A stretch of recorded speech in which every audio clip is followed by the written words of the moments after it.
우리 사역회 핵심 주제 1번 70일에 공부하도록 하겠습니다. 70일에는 지구 역사 종점에 대한 타임테이블이다. 그 기간 동안의 전개 과정에 대한 비밀을 알게 해주신 것이다. 인류 마지막 시간으로 보이는 7년, 마지막 몇 일이에요? 한 일에. 이때 7년, 유대인들이 마지막에 당할 종교적인 핍박에 대한 예언, 그리고 그 기간의 도래에 관한 비밀까지도 말씀해주고 있다. 뿐만 아니라 이때 교회 시대에는 어떤 사건들이 있는지 관한 암시도 주고 있다. 이렇게 중대한 종말의 계시가 70일에이다. 70일에를 바로 알기 위해서는 달력, 우리가 사용하고 있는 달력에 어떻게 만들어지는지에 대한 이해가 조금 선행이 되어야 돼요. 하나님께서 넷째 날 궁창에 광명을 만드시면서 하늘에 궁창에 광명체들이 있어 낮과 밤을 나누게 하고 그것들로 징조와 계절과 날과 해를 이루게 하라 라고 말씀했죠. 계절, 시즌, 날, 데이, 해, 이어. 인류 역사의 연대 틀이 되는 거예요. 하나님이 정하신 대로.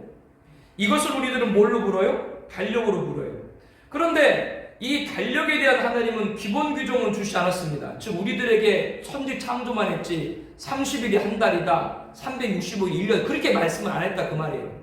그렇기 때문에 세계 문화 문명의 발전과 함께 제작되고 진보되었다. 각 나라마다 다 다르다 그 말이에요. 각 나라별로 다양하면서 어떤 과정으로 진행되는지 사료가 충분하지 않기 때문에 기원전과 같은 경우는 연대 측정이 정확할 수가 없다라고 말합니다. 그러니까 BC라고 하는 그런 때는 다 대략이지 사실은 정확히 볼 수 없다라고 하는 겁니다. 역사적으로 계승된 달력은 세 가지입니다. 가장 먼저는 태음력, 달을 기준으로 한 달력. 달력이 계절과 연한을 알아볼 수 있는 가장 원시적인 방법이고, 두 번째는 태양력, 해, 태양을 통해 계산하는 것. 정확한 연도 계산 어렵지만 BC 47년 로마에서 제정한 율리오스역을 현대식 태양력의 시발점으로 봅니다. 이때가 처음 태양력이 만들었다 그렇게 보는 거예요. 그리고 태양 태음력이 있습니다. 이것은 태음력의 1년의 길이를 태양력에 맞춰서 태음력의 새로운 틀을 짠 것으로 그 특색은 3년마다 모자르는 30일의 날짜를 채우기 위한 한 달을 윤달로 보충하고 있다. 지금 우리가 쓰고 있는 달력은 뭐예요? 다 태양 태음력입니다. 율리오스역은 1582년 교황 그레고리 우스 13세의 1년의 길이가 365일이 아니라 365.2422이라는 사실을 알게 됐어요. 그래서 10월 4일의 다음 날을 10월 14일로 개정함으로 BC 47년부터 1582년까지 착오된 날을 바로잡았습니다. 이 달력이 세계 공통 달력으로 선포하게 됐는데 이 달력을 뭐라고 그래요? 그레고리역. 지금 우리가 사용하는 모든 달력은 뭐예요? 다 이 그레고리역입니다. 그리고 기원전과 기원후를 나누는 서기연대기와는 AD 525년 교황 요한 1세가 수도 승인 디오니시우스 엑시부스에게 서방교회를 위한 연도를 만들 걸 명했다. 즉, 이 교황이 우리 서방 중심으로 사용할 수 있는 그러한 달력을 한번 만들어봐라. 그렇게 명을 한 거예요.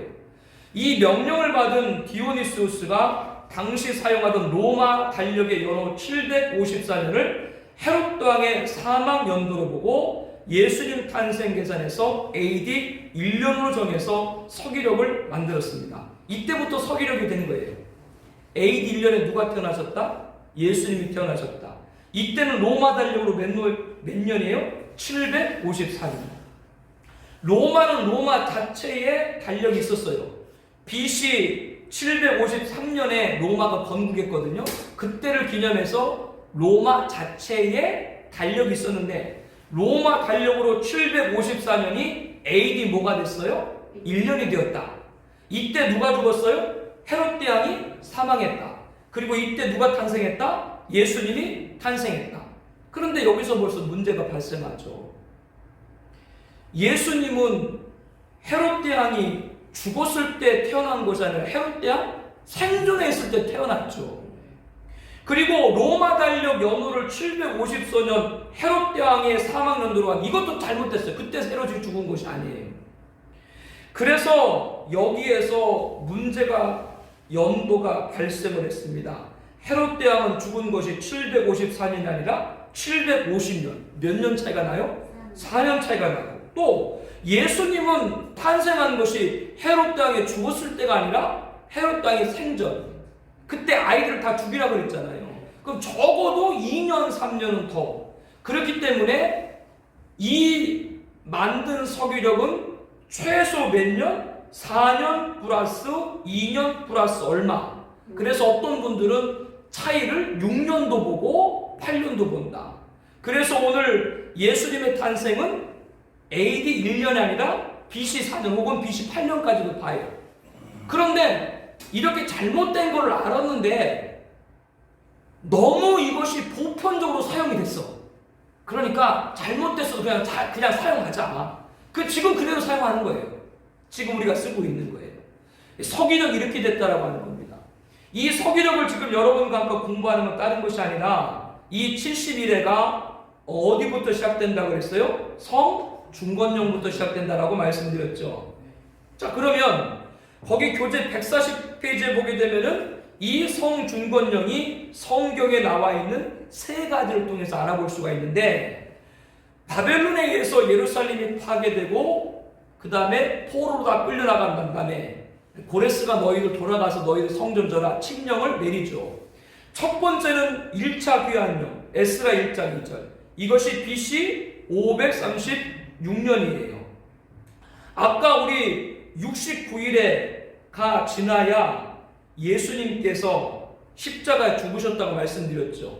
그럼 만약에 1차 귀환령을 보게 되면 BC 536년 480년 때는 몇 년이 돼요? BC 53년이 됐죠. BC 53년이 되는데 여기서 예수님의 십자가 연도를 계산하게 되면은 BC 59년이 돼요. 이건 너무나 맞지를 않죠. 두 번째 2차 귀환령이 있어요. 이거는 귀환령보다 사실은 너희들이 돌아가서 헌금을 하라 그런 얘기거든요.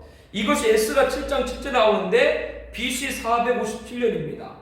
여기서 69일에 483년을 빼게 되면 AD 26년이 되고, 예수님 십자가 연도 거기를 서기력 차고 6년으로 뺀 것을 계산하면 AD 20년이 돼요. 예수님이 AD 20년에 죽었다는 것은 더 계산이 안 맞죠.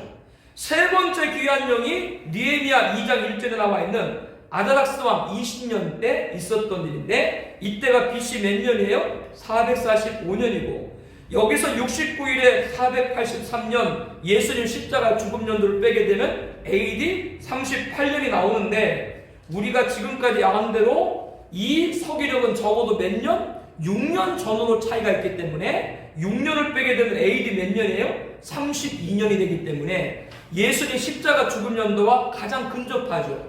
그렇기 때문에 성전 중건령을 어디로 본다? 3차 귀환령인 BC 445년으로 본다. 처음 듣는 분도 계시고 몇 번 듣는 분도 계신데 몇 번 들어도 혼돈이 많이 돼요. 대략 계산이 이렇다라고 하는 거 여러분이 보시면 되겠어요. 이 중에서 우리 사역계에서는 3차 귀환령을 70일의 시발점으로 삼습니다. 다니엘 9장 25절에 기름 부음 받을 자 예수 곧 왕이 이르는까지 7일에와 62일에가 지날 것이요. 그러니까 그 앞에서 몇 년이 지나요?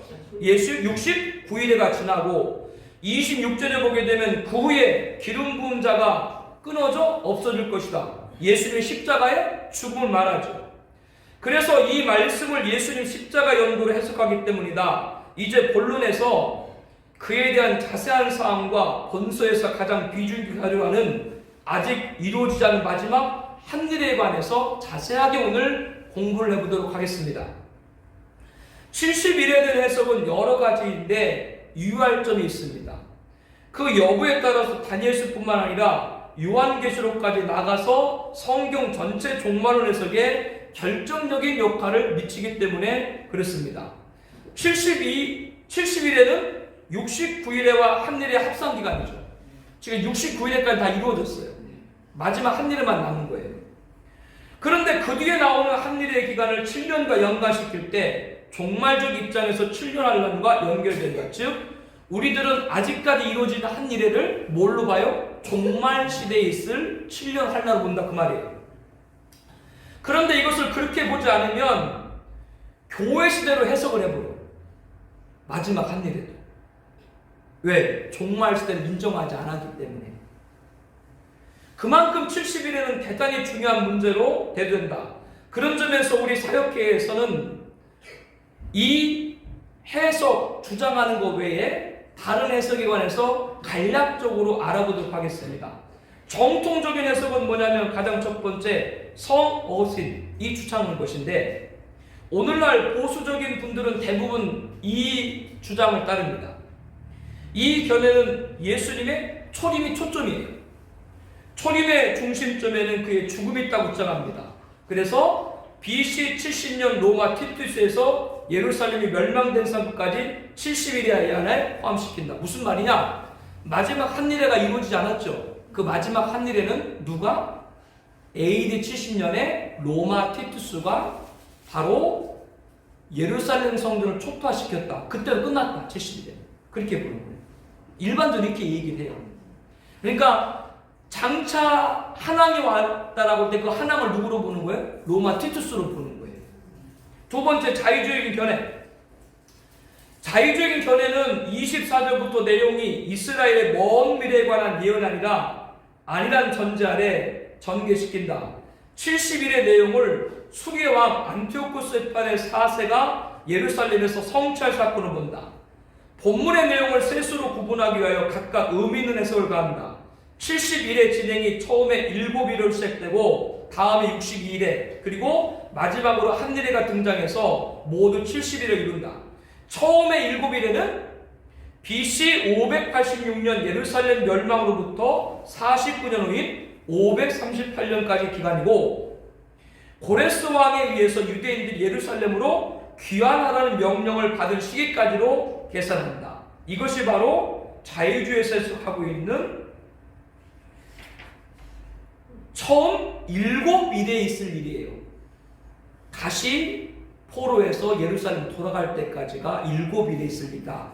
두 번째 62일에는 BC 538년부터 BC 171년까지 기간으로 세 번째는 한일에는 안티오코스 4세가 이스라엘에 대한 행한 일에 대한 예언을 해석한다.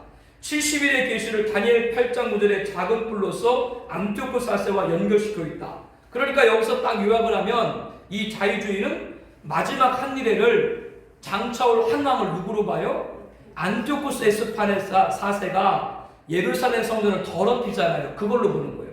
아까 전통적 교회는 마지막 장차 한왕을 누구로 봐요? 로마 티투스로 보고 자유적 교회는 마지막 한왕을 누구로 봐요? 과거 예루살렘 성전을 더럽혔던 안티오코스 에피파네스 4세로 본다라고 하는 겁니다. 대략 그냥 아시겠죠? 이 정도.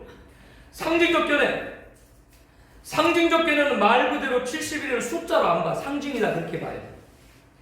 7일에는 고레스부터 초림의 그리스도까지고 62일에는 신약교대 시대고 나머지 한일에는 예수님 재림전에 있을 적그리스도 활동가로 본다. 이렇게 요것만 들으면 그러면 여기가 마지막 한일회를 7년 한란 종말 시대로 보고 적그리스도 활동으로 보는가 이렇게 생각할 수 있죠. 그게 아니라 마지막 한일회를 7년을 상징적으로 모든 교회 시대로 보는 거예요.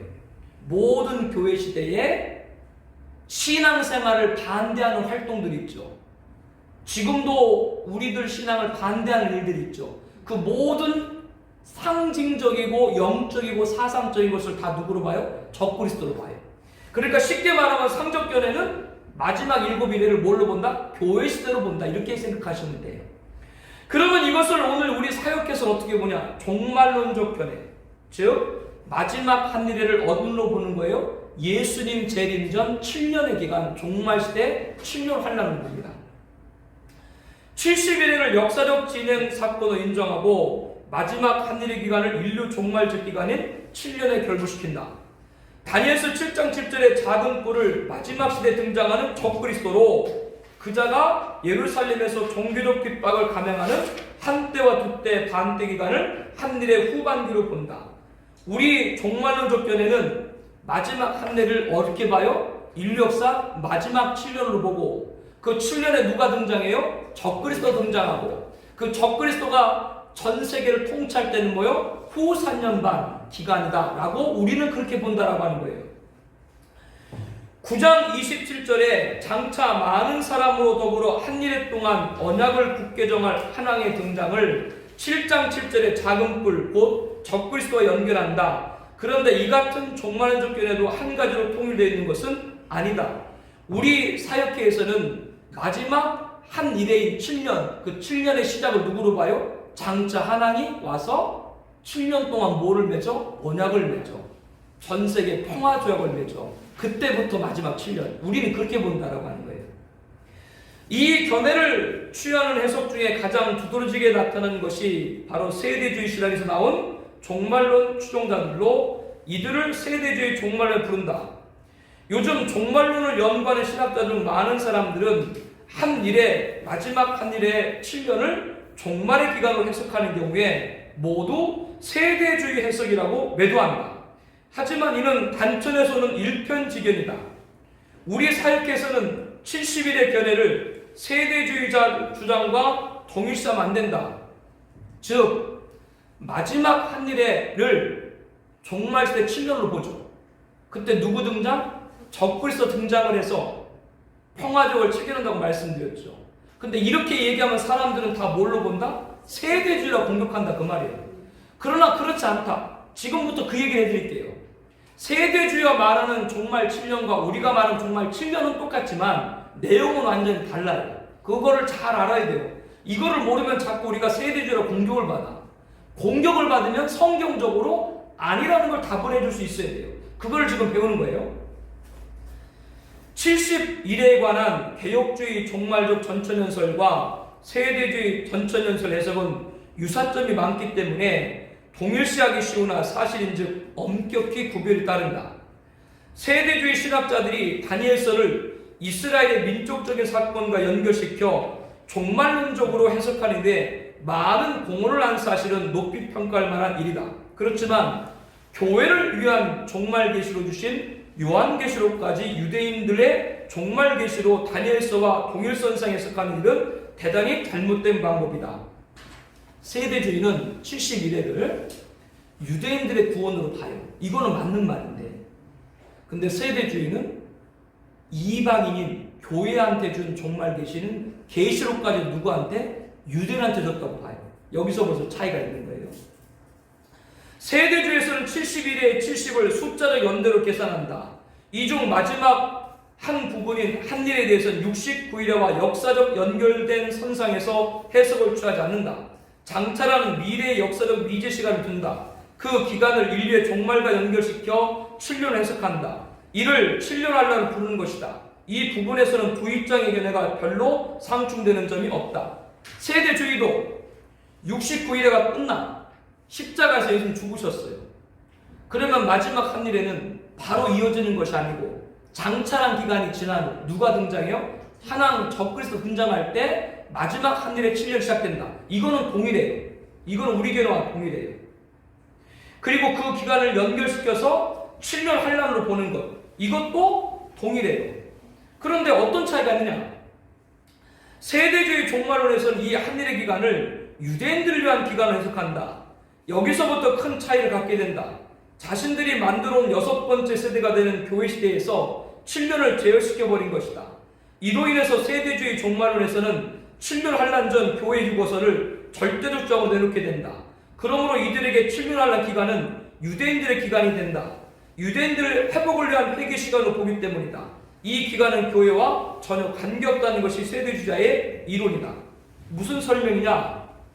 마지막 7년 종말 시대를 인정하는 건 동일하고 그 마지막 7년도 장차 한왕 적그리스도가 등장해서 평화적을 체결할 때 이루어지는 건 똑같은데, 그런데 이 세대주의는 7년 환란 이전에 누구는 휴거해요? 교회는 휴거하기 때문에 마지막 7년은 누구한테만 있는 거예요? 유대인한테만 있는 계시로 보는 거예요. 그러나 우리는 예수님 재림 하시기 7년 환란 전에 휴거되는 것이 아니라 7년 환란 내내 이 땅에 있어요. 그렇기 때문에 요한계시록을 뭐예요? 우리 교회한테 준 계시로 봐요. 여기서 차이가 있다. 다니엘서에 나와 있는 70일에를 유대인한테 준 종말계시로 보는 건 맞는 것인데 요한계시록까지도 이 세대주의자들은 누구한테 준 계시로 본다? 유대인한테 준 계시로 본다. 왜? 교회는 뭐하기 때문에? 7년 하려면 다 휴거되기 때문에. 그렇기 때문에 세대주의도 계시록을 공부할 필요가 사실은 없어요. 이게 잘못된 거죠. 무천년은 상징으로 보기 때문에 계시록의 7년 시대를 다 묻어버리죠. 세대주의는 7년의 기간을 유대인한테만 있을 일로 보기 때문에 계시록을 또 묻어. 둘 다 계시록 묻는 게 똑같아요.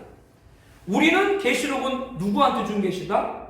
교회 시대 성도들이 마지막 종말 시대 7년 동안 믿음을 지키고 진리를 사수하고 대개에 빠지지 않고 적을 수용하지 않고 영광스럽게 주의 오심을 맞이하는 줄로 믿습니다. 이게 우리가 해석하는 거예요. 차이가 있죠. 요거를 잘 구분하셔야 돼요. 이들의 주장은 결국 적그리스도는 7년 환란 중에 등장하므로 교회는 아무런 핍박이나 어려움을 겪지 않게 된다. 그가 세상에 나타나기 전에 교회는 공중으로 휴거되기 때문이다.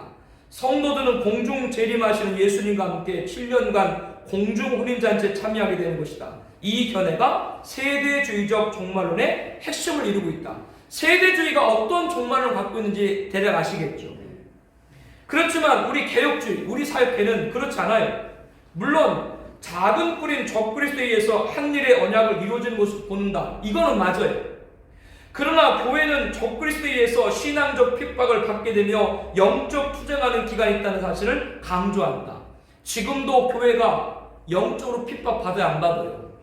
지금 공적 예배 금지, 이거 트레일러야. 예고예요. 앞으로 정부에 의해서 모든 게 통제된다. 특별히 종말 시대가 되면 적그리스도 등장하면 이 일은 더해요. 그렇기 때문에 우리들이 이것을 알고 그 시대가 되면 신앙을 더욱더 지키기 위해서 믿음을 더 지켜야 돼. 이렇게 진리를 지키기 위해서 영적인 전쟁을 우리는 준비하는데 세대주의는 그게 없죠. 왜? 이미 7년 한전에 다 휴거돼 버리기 때문에. 그 기간에 전사년반을 이루는 한 일의 전반부가 된다. 즉 우리들이 마지막 적그리스도에 맞서 싸우는 기간은 7년 환란 중에 절반인 전사년반이다. 이 기간 동안 두 증인, 종말의 예언 사역을 감당할 두 증인을 통해서 무장된 교회는 후사년반 어디에 보호를 받아요? 예비처에 보호를 받아. 왜? 후사년반은 누가 세상을 통치하기 때문에? 짐승이 통치하기 때문에, 적그리스도가 통치하기 때문에. 그러나 거짓 선자의 책동에 말려 적그리스도를 메시아로 따르는 음료화된 교회는, 배교 교회는 후사년반 핵전쟁, 유브라 전쟁과 잔혹한 적그리스도 예배를 후 3년 반 동안 받아야 돼요. 이러한 종말 계시를 정립한 것이 우리 개혁주의 종말적 전천연설입니다. 하나, 세대주의에서 교회는 이와 같은 사실을 배워할 필요가 없고 증거할 필요도 없어요. 교회는 왜? 이미 이런 모든 종말이 있기 전에 다 휴거되기 때문에. 사실상은 세대주의도 무책임한 거예요. 이거를 안 가르쳐줬잖아. 교회는 관계가 없으니까 유대인만 당하는 걸 보니까. 무천년도 왜 무천년이에요? 무책임하니까 무책임한 거예요. 거긴가 상징을 보니까 무책임한 거고, 세대주의는 이건 전부 유대인한테만 준 거다고 하니까 이게 문제가 되는 거예요. 그런데 강조되는 것이 뭐냐면, 그런데도 불구하고 세대주의가 보는 종말의 7년 우리도 똑같이 보죠. 그렇기 때문에 많은 분들이 종말의 7년만 얘기해도 우리를 뭘로 본다? 세대주의로 공격한다. 그러니까 그 사람들은 스스로 세대주의가 뭔지도 모르고 그렇게 얘기하는 거예요. 단천한 거예요.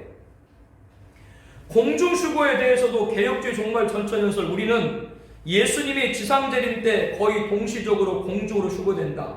이거는 7년 환란 끝난 다음인 것이죠. 7년 환란 직전에 예수님의 재림과 휴거 있다. 이건 우리는 인정하지 않아요. 다니엘서는 분명히 이스라엘 장래에 관한 종말적 계시지만 요한계시록은 교회에 주신 종말 계심을 우리는 믿는다. 이 같은 견해 차이는 어느 면에서 보면 대단한 문제가 아닌 것처럼 보이지만 개혁주의 종말 전천연설이나 세대주의 천년설이나 마지막 한 일회를 7년 환란으로 같이 보는 것이 아닌가? 니들도 똑같은 거 아니냐? 이렇게 비판을 받는다 그 말이에요. 또 그렇게 7년 환란을 인정하면 환란은 휴거나 환란은 휴거나 무슨 차이가 대단한 거냐? 이렇게 반문할 수 있어요. 그렇지만 둘 사이는 신학적 갭이 엄청난 차이입니다.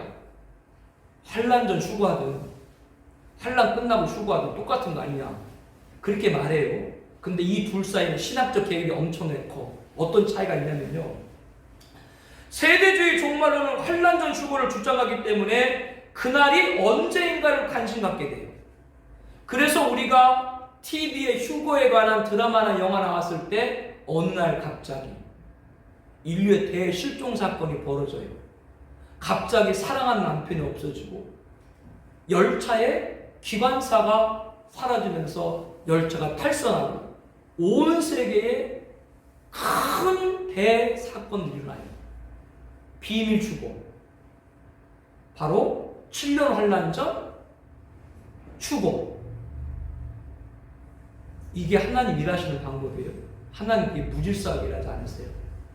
예수님의 재림이 언제인지 모르지만 그날이 가까이 옴을 알도록 우리들에게 뭘 준 거예요?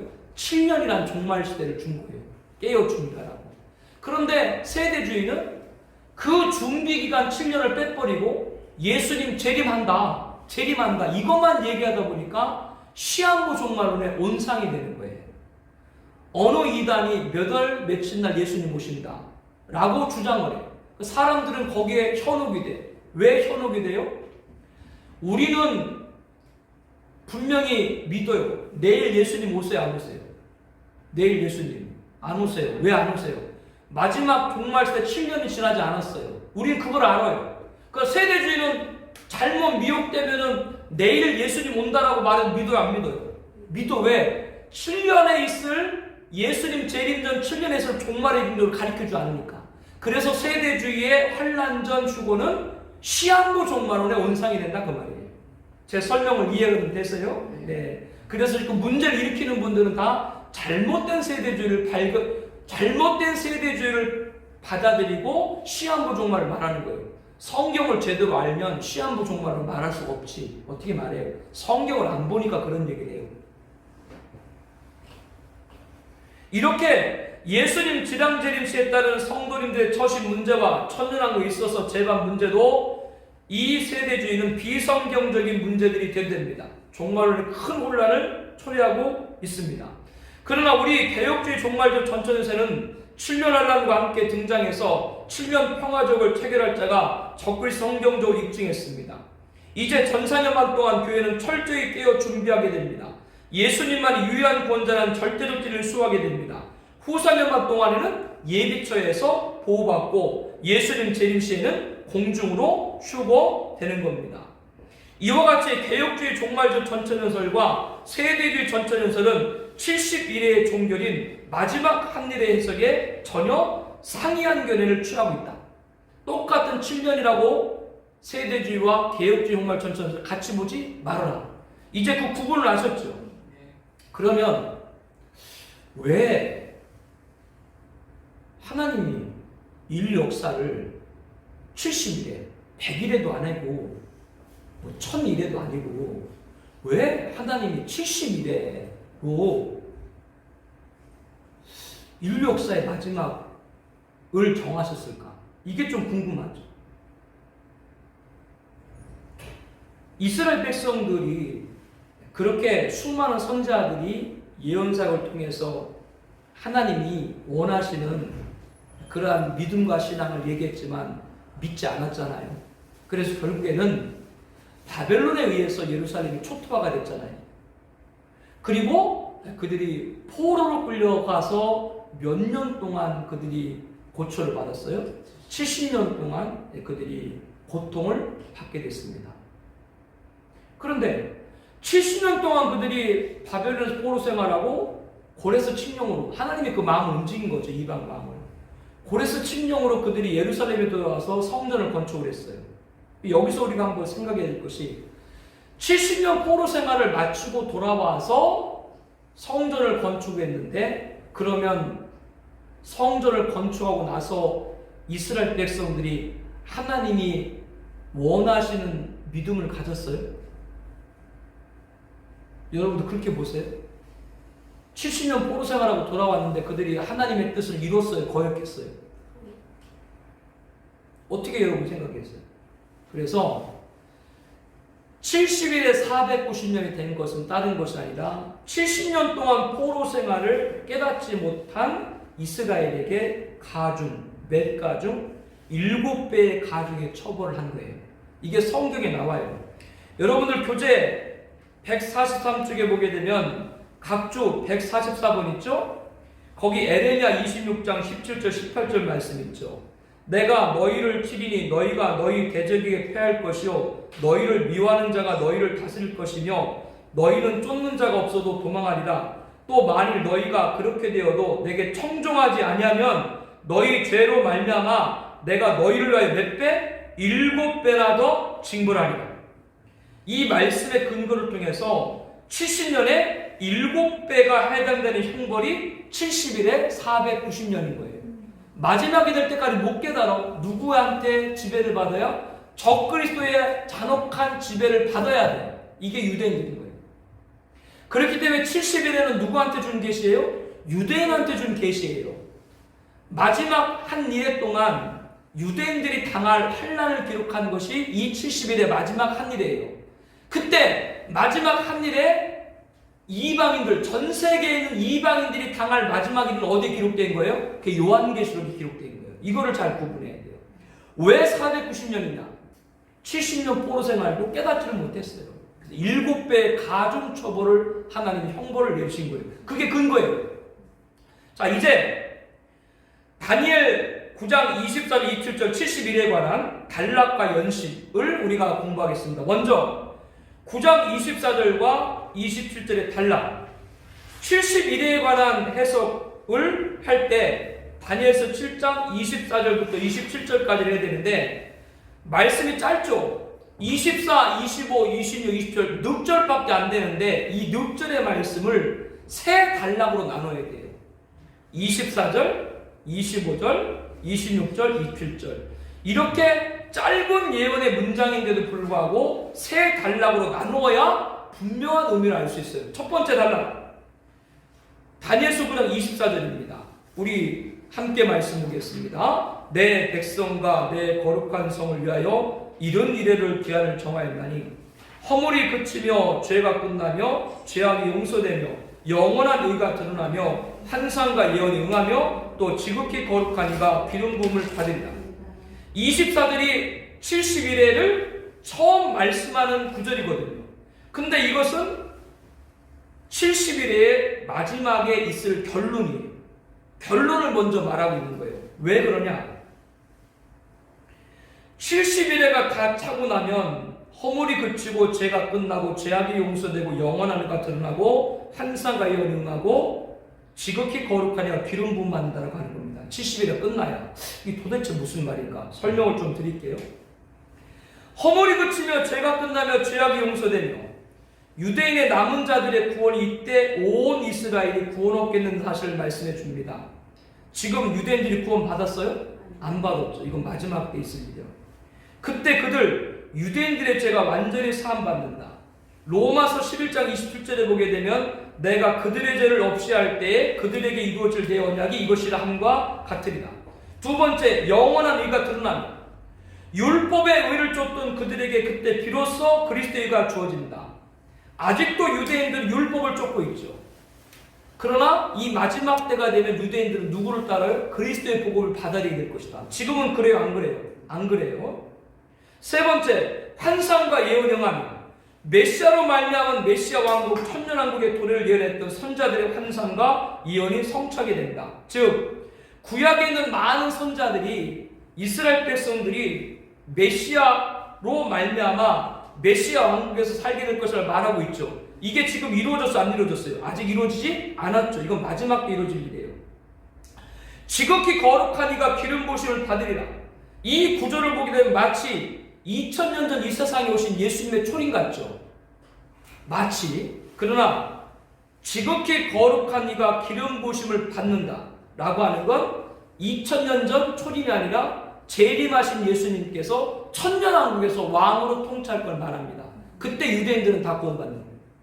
그렇기 때문에 24절은 71회를 시작하는 구절이지만 71회가 다 끝나면 이런 일이 있을 것이다. 결론을 말하고 있다고 하는 겁니다.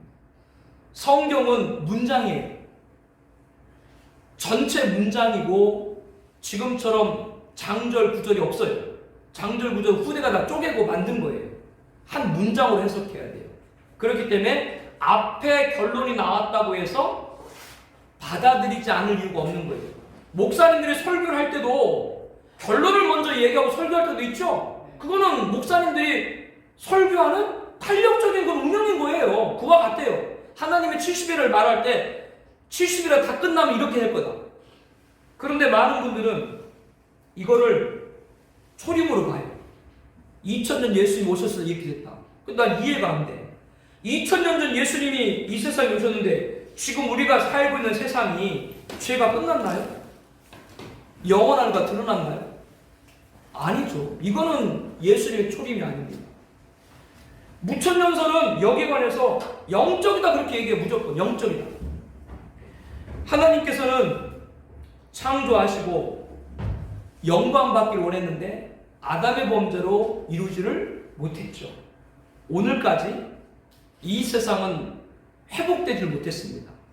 2000년 전 오신 예수님께서는 죽음의 문제를 해결하실 것이고 다시 오실 예수님께서 만왕의 왕으로 통치할 때 여기 말씀에 기록된 허물이 그치고 죄가 끝나고 죄악이 용서되고 영원한 가 드러나고 환상과 예언, 즉 구약의 모든 선자 예언이 응하게 될 줄로 믿습니다.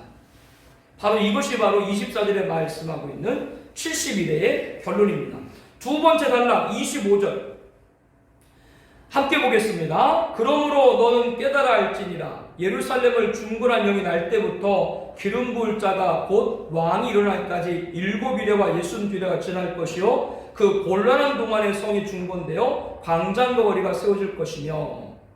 이것은 이제 예수님의 초림, 그분이 탄생, 그리고 69일에가 이르렀을 때 유대인들에게 이룰 사건에 관해서 말씀하고 있습니다.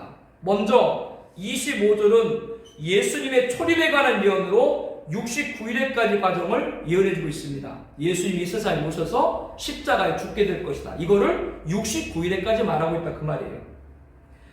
그리고 종말을 예고하는 70일에까지 이르는 그 출발점으로 예루살렘의 중건령을 내린 시점부터 계산할 것을 말씀하고 있다. 여기서부터 이제 70일은 언제부터 시작된다? 예루살렘 중건 때부터 70일에 시작된다. 그리고 7일에가 지나고 62일에가 지나고 도합 69일에가 지나면 누가? 예수님의 십자가에 죽으신다. 기름 부은 자가 끊어져 없어진다. 그렇게 말하는 거예요. 예루살렘을 중건하는 영이 날 때부터 기름 부음 받은 자가 곧 왕이 일어날까지 7일에와 62일에가 지날 것이요. 여기서 먼저 말씀한 7일에는 중건의 완성 시점, 모든 성이 건축 재건이 되고 도시 기능이 수도로서 다 이루어질 때, 그로부터 69일에가 지난 후 곧 69일에가 이를 때 장차 왕이 되실 초림의 메시아가 끊어질 것을 말씀하고 있다. 이 계시는 유대인들에게 아직까지는 비밀로 인공되어 있다. 유대인들은 초림의 예수님 알아요? 몰라요? 초림의 예수를 몰라요. 그들은 재림의 예수가 마치 초림의 예수 같아요. 그리고 곧바로 어디로 들어가요? 메시아하고 천년하고 들어가는 거예요. 그걸 지금 70일에가 말하고 있는 거예요. 단락 세 번째는 다니엘서 9장 26절부터 27절까지입니다. 이거는 마지막 한일의 시작과 70일의 끝, 예수님의 재림에 관한 계시입니다. 그런데 여기 유의를 해야 돼요.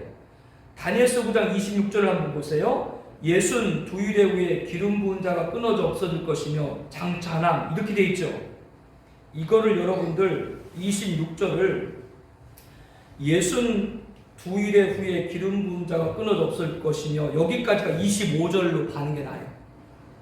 즉 69일에 7일에가 지나고 62일에가 69일에가 지날 때 예수님께서 십자가 죽으시죠. 그러니까 26절에 나와 있는 62일의 후에 기름 부은 자가 끊어져 없어질 것이며 거기까지를 25절로 보고 26절을 장차 한왕이 백성이 와서, 이것이 바로 마지막 한일의 시작이잖아요. 성경의 장절은 사람이 구분한 거예요.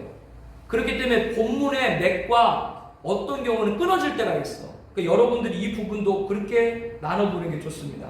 함께 말씀 볼게요. 예순 도일에 의해 기름 부은 자가 끊어져 없어질 것이며 장차 하나님의 백성이 와서 그 성읍과 성소를 무너뜨리느니와 그의 마지막은 홍수의 시들이 같을 것이며 또 끝까지 전쟁이 있으리니 황폐할 것이 작정되었느니라. 그가 장차 많은 사람들과 더불어 한 일해 동안에 언약을 굳게 맺고 그가 그 일의 절반의 제사와 예물을 금지할 것이며 또 포악하여 가증한 것이 날개잘 설 것이며 또 이미 정한 종말까지 진노가 황폐하게 하는 자에게 쏟아지리라 하였느니라. 26절부터 27절까지는 누가 등장해요? 장차 하나님이 예루살렘에 등장한다. 이 왕이 인류의 마지막 왕인 누구예요? 적그리스도를 가리킵니다.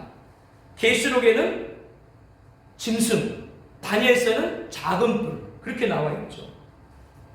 이자는 마지막에는 누구에서? 재림하는 예수님에서 심판받음으로 그는 멸망을 받게 됩니다. 다니엘서 2장에 보게는 신상이 나오죠. 머리는 금 바벨론이고 가슴과 높아는 은 메데바사고 배와 넓적다리는 헬라, 롯, 로마고 종아리는 철, 로마고 발과 발가락은 얼마는 세고 얼마는 진흙이고 이것은 마지막 제국인데 큰 돌이 날라와서 마지막 제국을 때려버리죠. 이것이 바로 여기에서 나와 있는 이 마지막 장차 등장할 하나님의 마지막 모습 이때 다 무너지는 거예요. 이 왕에 의해서 뭐가 시작돼요? 이 왕에 의해서 27절에 보니까 많은 사람과 더불어 뭐를 맺어요? 1회 동안 언약을 맺는다. 이게 70일의 마지막 한 일의 시작, 7년의 시작이에요. 이 왕이 예루살렘을 침공하고 제사와 예물을 금지하고 우상을 세우고 유대인들로 그 앞에 경배하고 종교적 핍박을 강해요. 이것은 후사년반 있을 유대인들이 당할 핍박이에요. 그러면 후사년반 예루살렘에 있는 유대인들이 제사와 예물도 금지당하고 성전에 우상, 짐승 우상을 세우고 유대인들이 그 짐승 우상에 경배를 하게 되죠.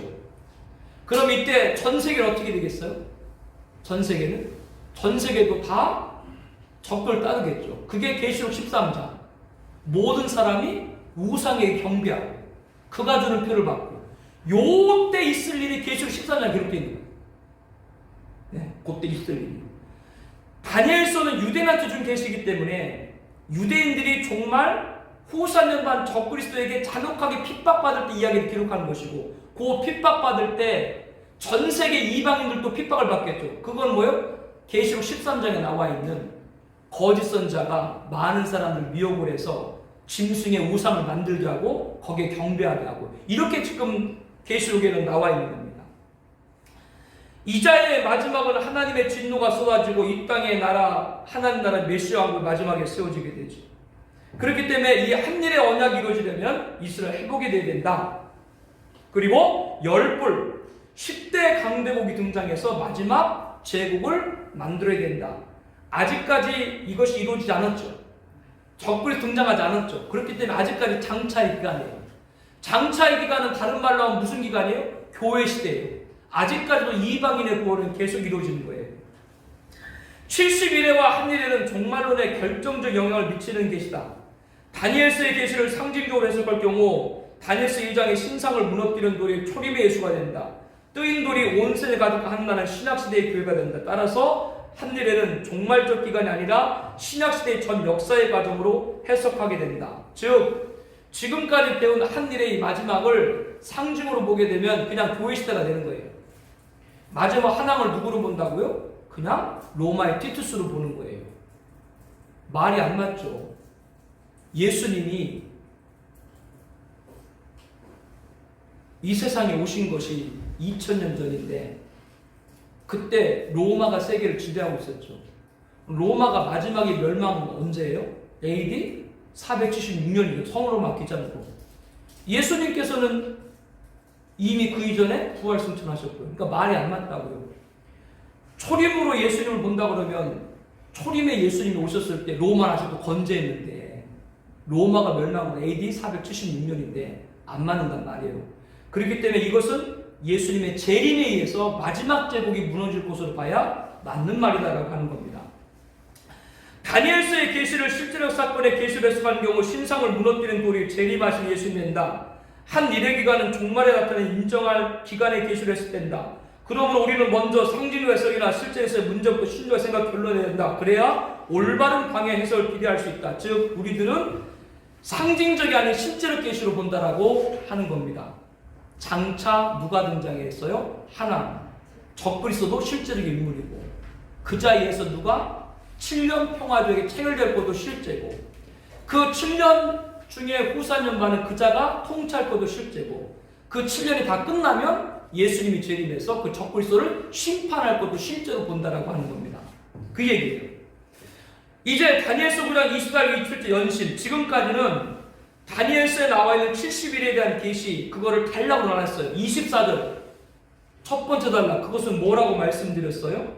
70일에가 다 끝났을 때 이루어질 일 허물이 그치고 죄가 끝나고 죄악이 용서되고 영원하가 드러나고 환상과 예언이 임하고 지극히 거룩한 기름 부음 받는 천년왕국에서 왕노릇하는 70일에가 끝났을 때 결론을 먼저 말하고 있고 두 번째 단락 25절은 초림 2000년 전 예수님이 오신 이후에 그 예수님이 오셔서 어디까지? 십자가에 죽으실 때까지 이야기가 25절이고 26절 27절은 장차 하나 적그리스도가 등장하고 그자에서 평화주에게 체결하고 그자가 세상을 다스리다가 재림하신 예수님에 의해서 그가 완전히 심판받는 것이 26절부터 27절까지다. 이때 유대인들이 당할 이 사건이 있을 때 전 세계 교회 이방이 당할 환난 어디에 기록되어 있다? 계시록에 기록되어 있다고 하는 겁니다. 요것이 이제 단락을 나눈 거예요. 다음 시간에는 하나 더 연신 더 세부적으로 공부를 하고 그리고 오늘 70회를 완전히 마무리하도록 하겠습니다. 잠시 쉬도록 하겠습니다. 네, 잠깐 쉬세요. 여보 그 파일 좀 더 내놓고 사모님 저 커피 좀 한 잔만 좀 타주세요. 네.